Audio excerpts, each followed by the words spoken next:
BJP के लिए हर एक इलेक्शन जो बहुत है वो इम्पोर्टेंट है। इसको लेकर मंत्री जो है वो अपनी बात कहते हुए नजर आए। हालांकि हैदराबाद में इसका हमने एग्जाम्पल भी देखा था, जहां पर नगर निगम के चुनाव में भी तमाम जो दिग्गज है वो वहां पर उतरे थे। लेकिन यूपी में 2022 की पिच तैयार करना चाहती है भारतीय जनता पार्टी इस गांव की सरकार के जरिए। हालांकि कितना वो सफल होगी वो वक्त बताएगा, लेकिन इन्हीं तमाम मुद्दों पर चर्चा करेंगे। हमारे साथ कुछ खास मेहमान मौजूद है, परिचय करवा देती हूँ। हमारे साथ मौजूद है सरिता भदौरिया, आप विधायक है भारतीय जनता पार्टी से। बहुत बहुत स्वागत है सरिता जी आपका।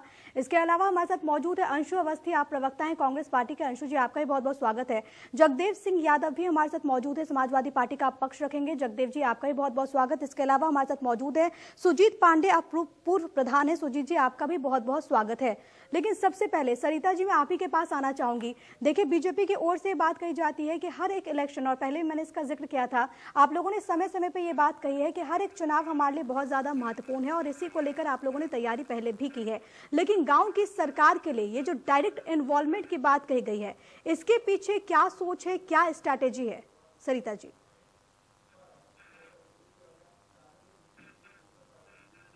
देखिए, भारतीय जनता पार्टी की सरकार जब से उत्तर प्रदेश में बनी है, हमारा पूरा ध्यान है पंचायतों को आत्मनिर्भर बनाना।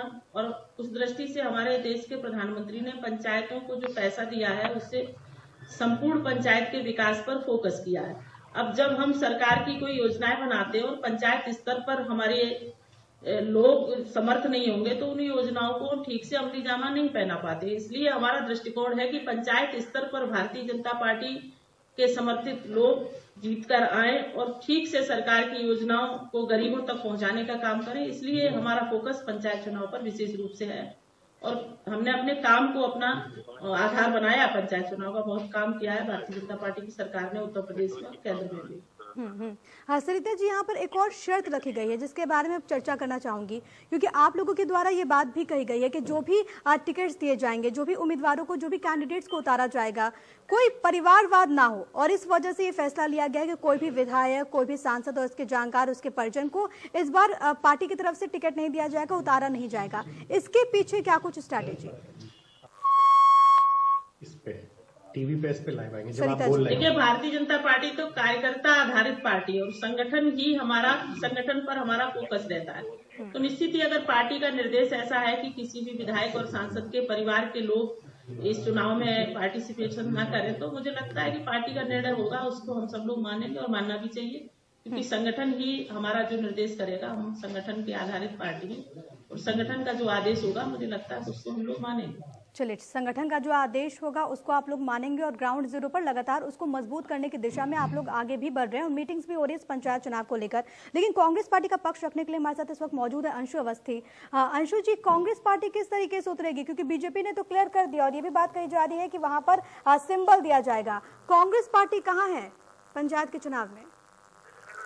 देखिए, कांग्रेस पार्टी हमेशा पंचायत चुनाव लड़ती रही। हाँ, ये अलग है कि कभी हमने समर्थन दिया है और कभी हमने अपने प्रत्याशियों को समर्थन दिया। सिंबल आज तक नहीं दिए गए, ये जरूर है। और इसको लेके कि पंचायत चुनाव में सिंबल दिए जाएंगे, ग्राम पंचायत चुनाव में या प्रमुख चुनाव में, जिला पंचायत चुनाव में, सिंबल को लेकर जो निर्णय है वो कांग्रेस की जो CWC है और जो यूपी उत्तर प्रदेश कांग्रेस के अध्यक्ष अजय कुमार लल्लू जी और उत्तर प्रदेश की प्रभारी आदरणीय प्रियंका गांधी जी देंगी। लेकिन भारतीय जनता पार्टी जो बात कर रही है पंचायत चुनाव में जाने की, लेकिन लोकतंत्र है, सभी को सभी चुनाव में जाने की आजादी है। कोई कहीं से भी लड़ सकता है, उसके अलावा कोई भी पार्टी अपना सिंबल दे सकती, चुनाव लड़ा सकती। लेकिन सवाल ये है कि पिछले 6 सालों में ग्राम पंचायतें कितनी सशक्त हुई। क्या जो पंचायती राज अधिनियम श्री राजीव गांधी जी के समय जो पंचायती राज का सपना देखा गया, हम सभी ग्रामीण क्षेत्र परिवेश से ही आते हैं, तो वहाँ पर लिखा रहता था कि देश तभी विकसित होगा, देश तभी खुशहाल होगा जब जो ग्राम पंचायतें हैं वो संसद की तरीके से या वो विधानसभा की तरीके से काम करें। तो भारतीय जनता पार्टी लोकतंत्र में जो संवैधानिक अधिकार है पंचायतों को, उनको कितना सशक्त कर रही है। क्योंकि आप देखिए कि इससे पहले जो बाई इलेक्शन हुए, मैं खुद घाटमपुर में था, बांगरमऊ में था, मैं देख रहा था कि जिलाधिकारी, DM और SP, उसके अलावा जो इनके संगठन मंत्री हैं सुनील बंसल जी, सारे लोग ग्राम प्रधानों को, कोटेदारों को बुला बुला के धमका रहे थे कि अगर आपका बूथ नहीं जीता तो आपकी प्रधानी चली जाएगी। तो पंचायत चुनाव लड़ना ठीक है, लेकिन पंचायतों को कितना सशक्त बना रहे हैं, आपकी क्या भूमिका है सरकार की, ये भी बड़ा महत्वपूर्ण है। क्योंकि सरकार आज भाजपा की है, कल दूसरी पार्टी की होगी, लेकिन अगर पंचायतें मजबूत रहेंगी, क्योंकि जो भारत है वो 70%, खासतौर से उत्तर प्रदेश 70% से ज्यादा ग्रामीण है, और ग्रामीण परिवेश तभी सशक्त हो सकता है, समृद्ध हो सकता है, विकासशील हो सकता है जब वहाँ की पंचायतें मजबूत। क्योंकि लगातार जो पंचायतें हैं उनका बजट कम किया गया है। इससे पहले वहां पर सफाई कर्मी होते थे, सफाई होती थी। कांग्रेस सरकार के समय में Jawaharlal Nehru urban revolution mission के अंतर्गत गांव-गांव हम पानी की टंकियां लगाने का काम कर रहे थे, ग्रामीण पेयजल कैसे दुरुस्त हो। तो अभी तो ये सारी चीजों को रोक दिया गया है। अलग पहलू और इस पर मैं बातचीत करूंगी सुजीत जी से, लेकिन उससे पहले जगदेव सिंह जी आपके पास आते हुए, समाजवादी पार्टी की क्या कुछ तैयारी है गाँव की सरकार के लिए? क्या समाजवादी पार्टी भी इस दिशा में आगे बढ़ रही है सिंबल को लेकर? देखिए, समाज क्योंकि हम ग्रामीण अंचल में काम करते, ग्रामीण क्षेत्र में रहते हैं, ये पूरी तैयारी है। मैं कह रहा हूँ ये ग्राम पंचायत लोकतंत्र की प्रथम इकाई है, इसको मजबूत होना चाहिए। और एक बार बात हुई थी कि हम जिला पंचायत दस के चुनाव, ब्लॉकों के चुनाव सीधे जनता कराएंगे। क्या बीजेपी का प्लान था, पता नहीं क्यों ये करना चाहिए। जैसे नगर निगम के चुनाव होते हैं, नगर पालिका चुनाव होते हैं, ये चुनाव अध्यक्षों के सीधे जनता से कराए जाने की जरूरत है। आज प्रदेश सरकार इनको कर देना चाहिए। और आज जिस तरह से धनबल बाहुबल का प्रयोग होता है ब्लॉक में, जिला पंचायत में, ये इस्तीफा नहीं है। मैं भी कभी ब्लॉक में रहा हूँ, 50,000 रुपया खर्च नहीं हुआ, मैंने ब्लॉक में जीता।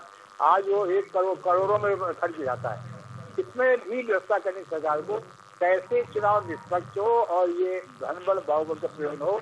इससे भी जो केंद्र में बजट सरकार है, भारतीय जनता पार्टी के लोगों को दिमाग में लाना चाहिए, इससे संज्ञान लेना चाहिए। मैं तो इससे पत्र भी लिखा था मुख्यमंत्री प्रधानमंत्री सारे लोगों को होना चाहिए। समाजवादी पार्टी की पूरी तैयारी है, समाजवादी पार्टी पूरी तरीके से लड़ेगी। और भारतीय जनता पार्टी शहरों तक सीमित है, ग्रामीण क्षेत्र में नहीं है। प्रयास जरूर कर रहे हैं।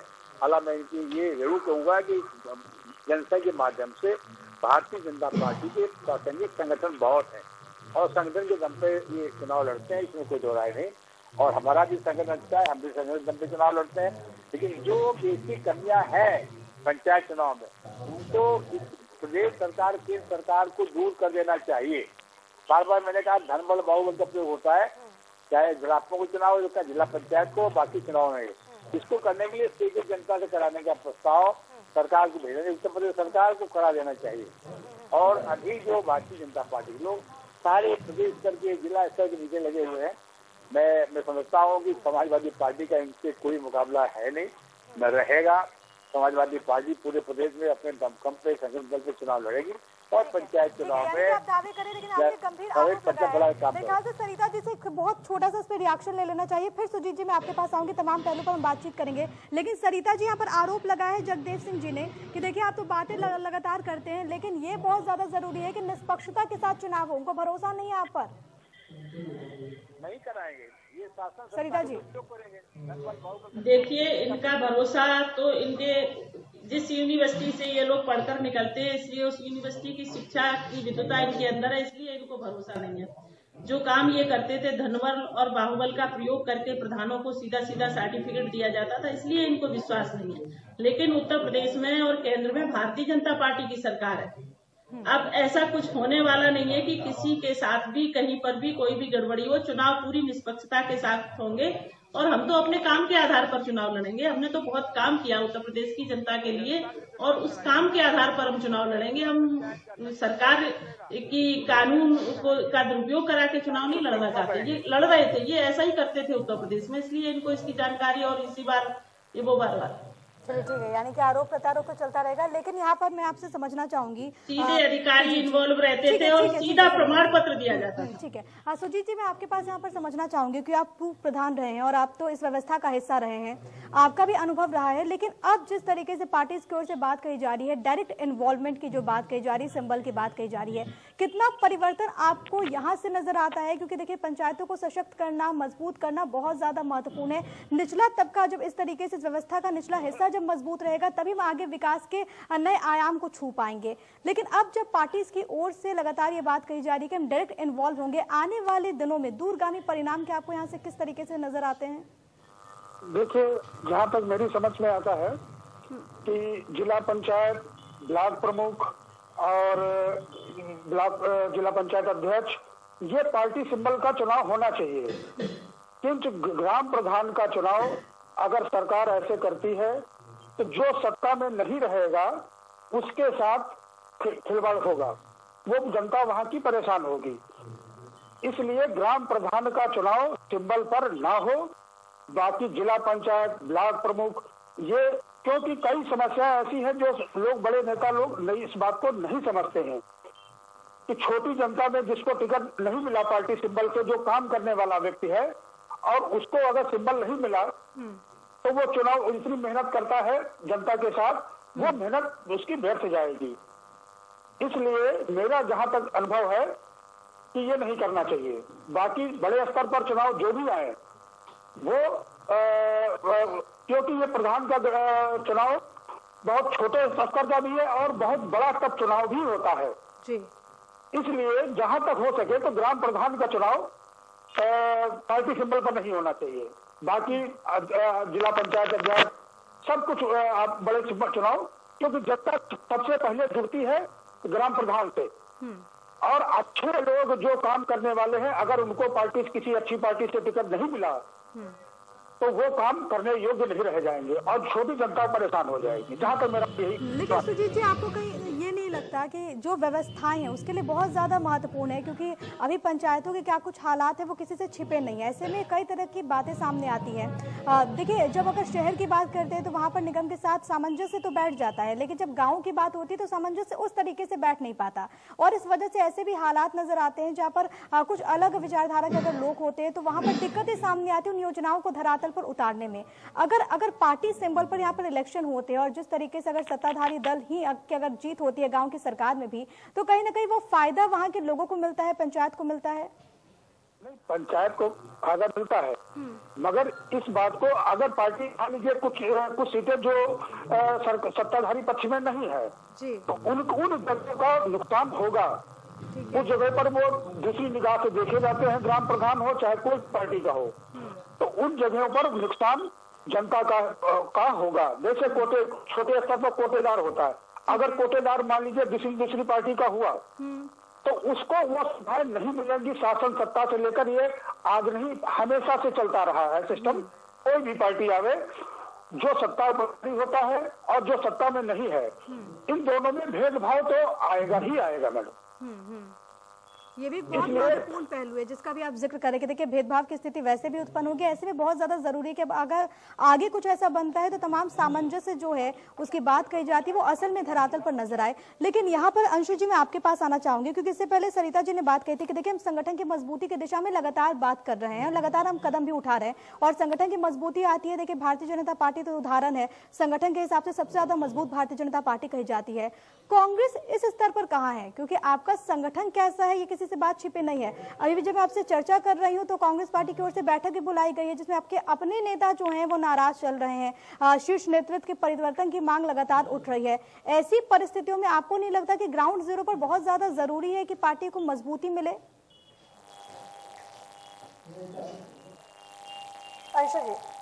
ज्यादा से ज्यादा हम ग्राउंड जीरो पर मेहनत कर रहे हैं, और जो राष्ट्रीय नेतृत्व को लेकर बात है, जो नेताओं की बैठक है, ये हर एक पार्टी में रहता है, इसमें कोई नई बात नहीं। जहाँ पर समाज है, जहाँ पर व्यक्ति, जहाँ लोग है, जहाँ घर है, वहाँ पर ये सारी चीजें भी होती। तो वो आपस में जो बातचीत है वो मशविरा हो रहा, ये अलग बात है कि उसको कौन किस तरीके से देखता है। कांग्रेस एक परिवार है, लोगों के बीच में संवाद होता है, वही संवाद आज भी हो रहा है। गांव स्तर पे जो संगठन तो ज्यादा अच्छा रहता है, अगर मीडिया में वो बातें आ जाती है, सोशल मीडिया में बातें आ जाती है, तो क्या लगता है आपको कि परिवार के लिए क्या ये अच्छी बात है? देखिए, मीडिया में बातें आ नहीं जाती, मीडिया में बातें लाई जाती। कांग्रेस को लेकर लाते हैं, सोशल मीडिया पर इस बात का जिक्र होता है। देखिए, आडवाणी जी नाराज होते हैं तो वो बात मीडिया में चर्चा का विषय नहीं होती है। कांग्रेस को बार बार एक नैरेटिव बनाया जा रहा है कि कांग्रेस के अंदर कुछ ठीक नहीं चर्चा है। तो दोनों पर होती है। अब ये बात अलग है कि आप क्या देखना चाहते हैं। आपको लगता है कि आप ही से सवाल पूछे जाते हैं, आप दूसरों के सवालों को सुनते नहीं है। तो जहाँ बात पर एक परिवार है वहाँ पर ये होता है। मैं संगठन की बात कर लेता हूँ, ठीक है, हाँ। संगठन पे आ जाते हैं। ठीक है। कांग्रेस पार्टी लगातार जब से श्रीमती प्रियंका गांधी जी प्रभारी हुई हैं, हमने अपने पूरे स्ट्रक्चर को दुरुस्त किया है और ग्रामीण स्तर पे अभी भी इस समय संगठन सृजन अभियान चल रहा है। हम ग्राम स्तर तक 26 दिसंबर तक जितने भी हमारी ग्राम पंचायतें हैं, 68,000 से ज्यादा ग्राम पंचायतें उत्तर प्रदेश में हैं, तो जितनी 68,000 ग्राम पंचायतें हैं, हम अपना ग्राम पंचायत अध्यक्ष और उसके साथ साथ जो बूथ की कमेटी है उस पर 28-26 दिसंबर के बाद काम करेंगे। 28 दिसंबर तक हम ग्राम पंचायत अध्यक्ष अपना चुन लेंगे। जनवरी से हमारा गांव चलो अभियान है। कांग्रेस पार्टी लगातार श्रीमती प्रियंका गांधी जी के नेतृत्व में जमीन पर काम कर रही है। बहुत सालों से ये कमी पाई जा रही थी, इसमें कोई दो राय नहीं। आपने भी कहा कि संगठन को लेकर, लेकिन इस समय की जो बात है, आप समझ लीजिए कि सबसे ज्यादा जनता के अधिकारों की लड़ाई लड़ना, चाहे वो नौजवान हो, किसान हो, महिलाएं हो। आप देखिए, उम्भा में जब घटना हुई, श्रीमती प्रियंका गांधी जी गई। उन्नाव में जब एक महिला के साथ घटना हुई, कांग्रेस के लोग सड़क पे गए, प्रियंका जी गई। शाहजहांपुर में जब चिन्मयानंद वाली घटना थी जिसमें पीड़िता को फंसाया जा रहा था, कांग्रेस पार्टी के लोग पहुंचे। तो लगातार जितने भी जन मुद्दे हैं, गन्ना किसानों की बात हो, उस पर कांग्रेस पार्टी लड़ रही। आज भी धान किसानों को लेकर, जिनका धान किसानों का धान उनके क्रय केंद्र पे नहीं लिया जा रहा, सरकारी खरीद केंद्र पर, सबसे ज्यादा अगर कोई लड़ रहा तो कांग्रेस का कार्यकर्ता। ये बात कुछ अलग है कि कांग्रेस पार्टी को राजस्थान में क्या चल रहा है ये बातें जरूर पता नहीं चलती है। यहाँ पर जगदेव जी मैं आपके पास आना चाहूंगी। देखिए, लगातार बातें हो रही है संगठन की मजबूती की, लेकिन जिस तरीके से बीजेपी की ओर से फैसला लिया गया है कि हम परिवारवाद को बढ़ावा नहीं देते, और इसी वजह से उन्होंने ये फैसला लिया कि हम इस इलेक्शन में जो भी सांसद हो, जो भी विधायक हो, उनके परिवार वालों को टिकट नहीं देंगे। अगर बात होती है कांग्रेस पार्टी की, समाजवादी पार्टी की बात होती है, तो आपको याद होगा प्रधानमंत्री नरेंद्र मोदी ने भी बिहार चुनाव में ये बात कह दी थी कि जंगल राज का युवराज। क्या आपको नहीं लगता कि आने वाले दिनों में समाजवादी पार्टी को भी इससे निकलने की जरूरत है? देखिए, समाजवादी पार्टी का नेतृत्व आज माननीय अखिलेश यादव राष्ट्रीय अध्यक्ष है, और इनके आने के बाद जो आप आरोप लगाते थे, सारे आरोप मिथ्या साबित हुए। अतीक अहमद हो, चाहे डीपी यादव हो, चाहे अंसारी, सबको किनारे करने का काम अगर किसी ने किया है तो हमारे राष्ट्रीय अध्यक्ष माननीय अखिलेश यादव ने किया है। तो धनबल बाहुबल की जहाँ तक बात करते हैं, बता दिया, उन्होंने सिर्फ काम पे भरोसा किया है। पिछले 5 सालों में अखिलेश यादव ने काम किया है। भारतीय जनता पार्टी उसको छू भी नहीं पा रही। हमारा संगठन चुस्त दुरुस्त है, हमारा नेतृत्व बेदाग है, और सारा आप उत्तर प्रदेश नहीं, बाहर भी जाइए तो अखिलेश यादव की, उनके काम की, उनके नेतृत्व की, उनके व्यवहार की, उनकी स्वतंत्रता की चर्चा होती है। तो आप भूल जाइए, जंगल राज आज बीजेपी में है। बीजेपी में जंगल राज फैला हुआ है। आज योगी जी क्या कहते हैं कि ठोक दो, काली पोत दो, है और ऊपर पहुंचा दो। ये जंगल राज की भाषा है, ये कोई संसदीय भाषा है? ये कोई चलिए ठीक है। बहुत लास्ट कमेंट सरिता जी आपसे, और इन आरोपों का भी जवाब दीजिएगा। साथ ही साथ ये भी बताइएगा कि आप कितने आश्वस्त हैं कि गांव में आप ही की सरकार बनेगी? गुंडाराज कहाँ पे है सरिता जी? बहुत संक्षेप में। सरकार में चुनाव होना चाहिए। देखिए, अभी हमारे यहाँ उत्तर प्रदेश की विधानसभा में पिछले गांधी जयंती के अवसर पर 36 घंटे हमारी विधानसभा चली थी, और उसमें बहुत ही गंभीरता के साथ विकास के 16 आयामों पे सेंसिटिव डेवलपमेंट गोल पर एक चर्चा हुई थी विस्तृत, जिसमें हम सबने भाग लिया था। हमारे उत्तर प्रदेश के मुख्यमंत्री जी की मंशा है कि हम गाँव में वो सारी सुविधाएं उपलब्ध कराएं जो जिले स्तर पर हो सकती है। इसलिए मिनी सचिवालय बनाने का एक कंसेप्ट उत्तर प्रदेश की सरकार के मन में है, और जब हमारा मिनी सचिवालय बनकर गांव पंचायत स्तर पर तैयार होगा तो मुझे नहीं लगता कि हमको कहीं बाहर जाना पड़ेगा, या हमारे गांव के जो ग्रामीण लोग हैं उनको कोई परेशानी का सामना करना पड़ेगा, क्योंकि हम भारत को भी सुंदर बनाना चाहते हैं। आप भी दावे कर रहे हैं, और जिस तरीके से आप योजनाओं को गिनवा रही हैं, हालांकि देखना होगा कि आपकी बातें जनता तक कितनी पहुंचती है। बहुत बहुत शुक्रिया सरिता भदौरिया, आपका बहुत बहुत शुक्रिया। अंशु अवस्थी आपका बहुत बहुत शुक्रिया। जगदेव सिंह यादव आपका बहुत बहुत शुक्रिया। सुजीत पांडे आपका हमारे साथ जुड़ने के लिए। और